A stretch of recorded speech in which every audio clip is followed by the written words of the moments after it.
C'est un animal qui est méconnu. Travailler sur cette espèce qui n'est pas vue du public, c'est parfois un peu perturbant parce qu'on a l'impression de parler de quelque chose qui n'existe pas aux gens. Eh ben, j'ai attendu peut-être 5 ans avant d'en voir un pour la première fois. C'est une espèce qui est en déclin, une espèce qui est menacée. Et donc on sait bien que si on protège aussi cette espèce-là, vu qu'elle est en plus exigeante par rapport à son habitat, typiquement toutes les autres espèces qui lui sont associées, les petits trousserolles, les petits phragmites, on va les protéger également.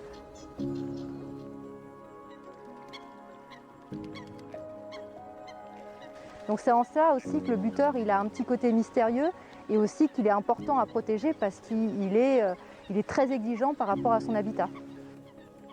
C'est vrai que pour nous, dans la roselière, c'est un petit peu l'espèce phare. Voilà, le buteur est un petit peu l'espèce qui représente la roselière.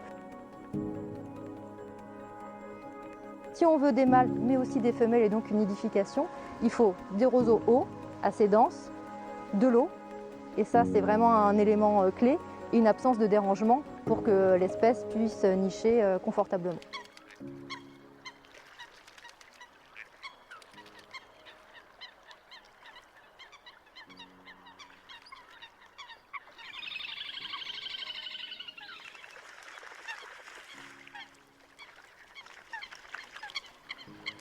La situation est catastrophique dans notre pays.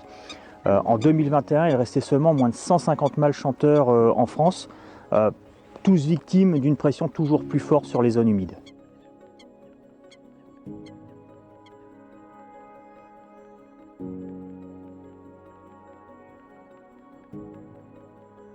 Il y a plusieurs causes qui ont été avancées.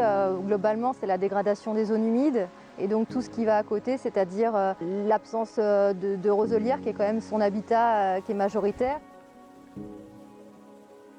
Le buteur, en fait, on arrive à le contacter uniquement par le chant qu'il émet, donc les mâles chanteurs. Ils chantent à l'aube et au crépuscule. Donc on va faire appel à des bénévoles. Et donc on essaie de se placer tous les 500 mètres. Et dès que quelqu'un entend un mâle chanteur, il va essayer de le trianguler, c'est-à-dire de prendre un angle de manière à ce qu'on arrive à localiser exactement le point précis du mâle chanteur. On n'a pas d'idée si c'est associé, si c'est apparié avec les femelles. On ne sait pas s'il y a un nid, on ne sait pas s'il y a des jeunes. Et donc c'est là aussi où on a des limites dans le recensement de la population à l'heure actuelle.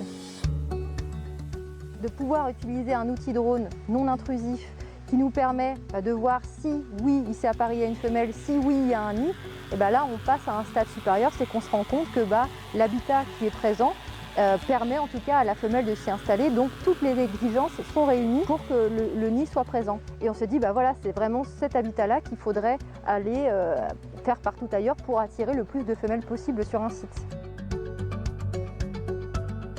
Pour tout avouer, au départ j'étais un peu sceptique, je me disais que c'était un peu chercher une aiguille dans une botte de foin. Et au final, à partir du moment où on a fait les premières images, où on s'est aperçu que la captation thermique marchait très bien, donc là il n'y avait pas de souci, on voyait bien les spots lumineux, et qu'on est passé en zoom normal, et que là on a vu le râle d'eau, je me suis dit déjà si on arrive à voir un râle d'eau, c'est que potentiellement on pourrait aller sur une espèce un peu plus grosse comme le buteur.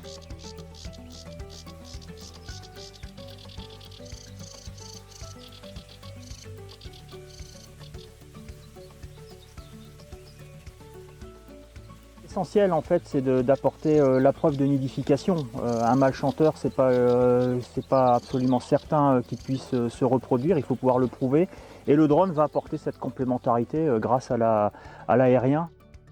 Partenariat exclusif entre Ecosphère et Prodrone date maintenant de plusieurs années et ce qui nous a permis d'expérimenter bon nombre de protocoles de recensement des espèces animales et végétales, toujours dans un souci d'approche de l'espèce et de non-dérangement de l'espèce dans son milieu naturel.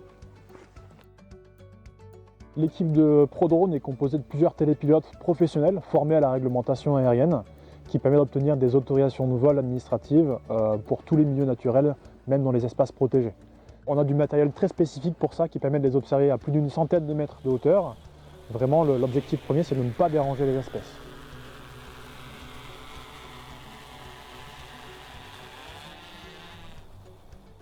Le fait de savoir qu'on a une nidification certaine, c'est très intéressant parce qu'on peut dire aux acteurs, que ça soit les acteurs de terrain ou que ce soit les services de l'État, vous voyez ce qu'on met en place, il y a des fois, on peut prouver que ça marche. On a pu voir par exemple des comportements assez atypiques sur les vidéos de cette année où on voyait vraiment le buteur se déplacer en prenant des touffes de roseaux pour se déplacer en haut des roseaux. Et ça nous permet d'avoir des données précieuses parce que finalement, peu importe le niveau d'eau, le buteur il arrive à se déplacer dans la roselière.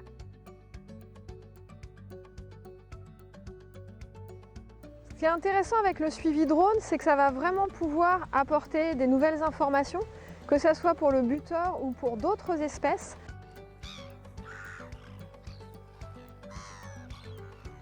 On pourrait même aussi aller plus loin et aussi parler de la migration, parce qu'on sait qu'on a une migration active au printemps, et des fois ça peut être aussi le réservoir à nicheurs, et donc ça serait intéressant aussi de voir les buteurs qui peuvent être présents en février-mars sur la réserve, et finalement ceux qui restent réellement.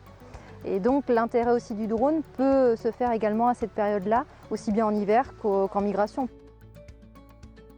Donc maintenant, ça va nous permettre de communiquer et vraiment d'agir ensemble pour cette espèce-là. Mais derrière, il nous faudra une vraie volonté politique et financière. Vous l'aurez compris, le drone ici a montré une véritable efficacité sur le buteur étoilé, une espèce qui est particulièrement sensible. Le drone, c'est aussi un outil très complémentaire dans le cadre d'autres inventaires, notamment sur des espèces animales et végétales qu'on peut identifier et recenser avec cet outil en plus. Nos équipes restent à disposition, évidemment, pour la préparation de toutes vos expertises naturalistes.